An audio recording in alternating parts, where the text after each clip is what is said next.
নেতাকর্মীদের সঙ্গে এখন যে সব বক্তব্য রাখছেন সেখানে সরাসরি বলছেন যে তারা যেন ভোটারদেরকে এই অনুরোধ আহ্বান জানান যে যাতে যারা নৌকা মার্কা ভোটার তারা ভোট কেন্দ্রে না যায়। এবং শেখ হাসিনা পরিষ্কার করে এটাও বলছেন, যে কথাটা তিনি কিন্তু আন্তর্জাতিক সংবাদ মাধ্যমেও বলেছেন, যে আওয়ামী লীগের ভোটাররা যদি ভোট কেন্দ্রে না যায়, 50% বেশি ভোটার যদি ভোট কেন্দ্রে না যায়, তারা যদি এই নির্বাচনকে একটা বৈধতা না দেয়, তাহলে যে সরকারটা ক্ষমতায় আসবে তারা দেখতে চান, আওয়ামী লীগ দেখতে চায়, শেখ হাসিনা দেখতে চান সেই সরকারটা কদিন টিকতে পারে, কতটা স্থিতিশীলতা পায়। আওয়ামী লীগ 2024-এর মে মাসে তাদের রাজনৈতিক কার্যক্রম নিষিদ্ধ করার পর যখন সরকার এই ঘোষণাও দিয়েছিল যে এবারের নির্বাচনে আর নৌকা মার্কা থাকছে না, তখন থেকেই এই ক্যাম্পেইন করে আসছিল, এই প্রচারণা চালিয়ে আসছিল যে নো ভোট নো। তিনি আন্তর্জাতিক সংবাদ মাধ্যমগুলোর সঙ্গে যখন সাক্ষাৎকার দিচ্ছেন, বারবার তিনি এই আস্থা আওয়ামী লীগের শাখার মাধ্যমে এই কথাটা বারবার শেখ হাসিনা উল্লেখ করছিলেন।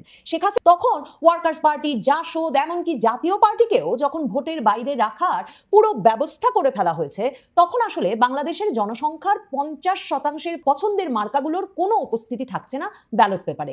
কাজেই যে ভোটে 50% মানুষের প্রিয় মার্কা নাই, সেই ভোটে কেনই বা মানুষ ভোট দিতে যাবেন, সে প্রশ্ন বারবার আওয়ামী লীগ নেতৃবৃন্দ তুলছিলেন। আওয়ামী লীগ নেতৃবৃন্দ বলছিলেন, এমনকি যে অবস্থা আইন শৃঙ্খলা পরিস্থিতির, তাতে কি অন্তর্বর্তীকালীন সরকার সত্যিই একটা নির্বাচন অনুষ্ঠান করতে পারবে? সেই নির্বাচন অনুষ্ঠিত হলেই কি ভোটাররা ভয় মুক্ত ভাবে সেই নির্বাচনে ভোট দিতে যেতে পারবে? আর বিএনপি জামায়াতের মধ্যকার এই নির্বাচন যদি একটা ভাগাভাগির নির্বাচন, সাজানো নির্বাচন হিসেবেই অনুষ্ঠিত হয়ে যায়, তাহলে বিএনপি জামাতের ভোটাররাই বা কেন, কোন উৎসাহে এমন একটা প্রতিদ্বন্দ্বিতাবিহীন সাজানো ভাগাভাগির নির্বাচনে ভোট দিতে যাবেন, সে প্রশ্ন পর্যবেক্ষকরা বারবার তুলছিলেন। আওয়ামী লীগ এই অবস্থায় নো ভোট হলেও, মানে নৌকা না থাকলেও যখন ভোট হয়ে যাচ্ছে, মানে অন্তত সরকার এখনো বলছে 12ই ফেব্রুয়ারি তারা ভোট অনুষ্ঠান করেই ছাড়বে, তখন আওয়ামী লীগের কর্মসূচিটা কি? আওয়ামী লীগ কি ভোটাররা গণ বয়কট করবেন সেই প্রত্যাশা করছেন, মানে তারা স্বতঃস্ফূর্তভাবে গণ বয়কট করবেন সেই প্রত্যাশায় আছেন, নাকি আওয়ামী লীগ ভোটারদেরকে গণ বয়কটের ডাক দেবে? আওয়ামী লীগ কি নো ভোট যে ভোটে নলছেন?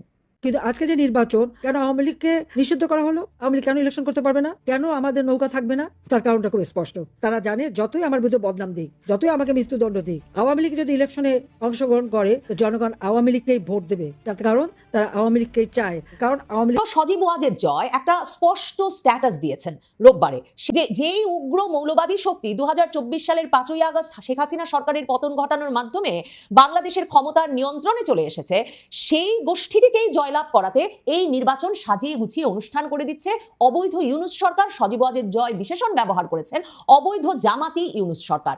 সজীব ওয়াজেদ জয় বলছেন, এই সরকার নির্বাচনকে গণতন্ত্রের উৎসব বানাতে চায় না, তারা নির্বাচনকে ব্যবহার করতে চায় মৌলবাদ প্রতিষ্ঠার হাতিয়ার হিসেবে।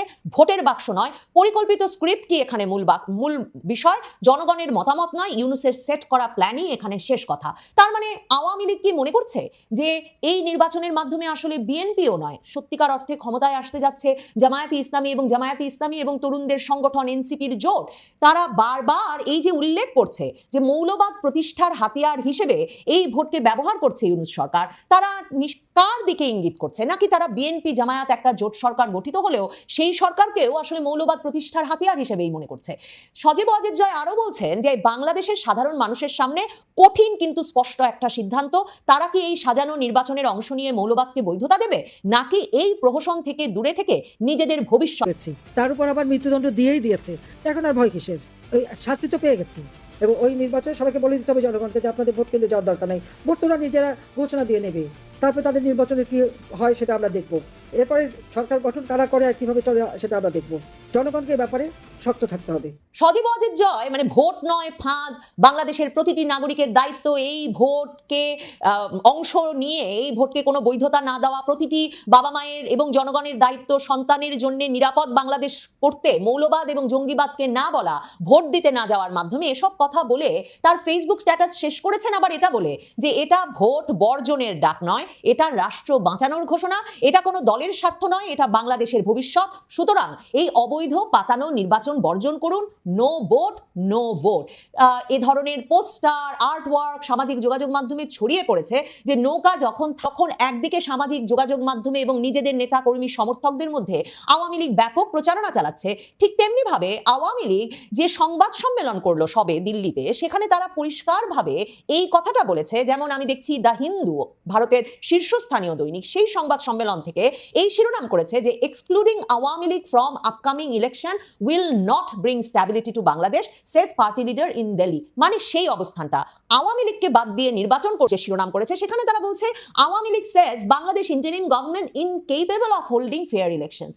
কারণ তারা বলছে যে এই অবৈধ সরকার একটা সাজানো নির্বাচন অনুষ্ঠান করছে, যে সেই নির্বাচনকে কোথাও কেউ ফেয়ার বা একটা নিরপেক্ষ ভালো নির্বাচন হিসেবে অভিহিত করার সুযোগ পাবে না।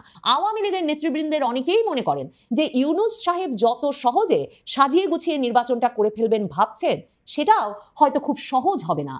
এখনো এমন সম্ভাবনাও তারা দেখেন যে বিএনপি জামায়াতের মধ্যে সম্পর্কটা এমনভাবে টুটে যেতে পারে, এমনভাবে ভেঙে পড়তে পারে, আরেকটি অন্তর্বর্তীকালীন সরকার গঠনের মাধ্যমে একটা সকল দলের অংশগ্রহণের নির্বাচনই হয়তোবা বাংলাদেশের বর্তমান পরিস্থিতির একটা সমাধান।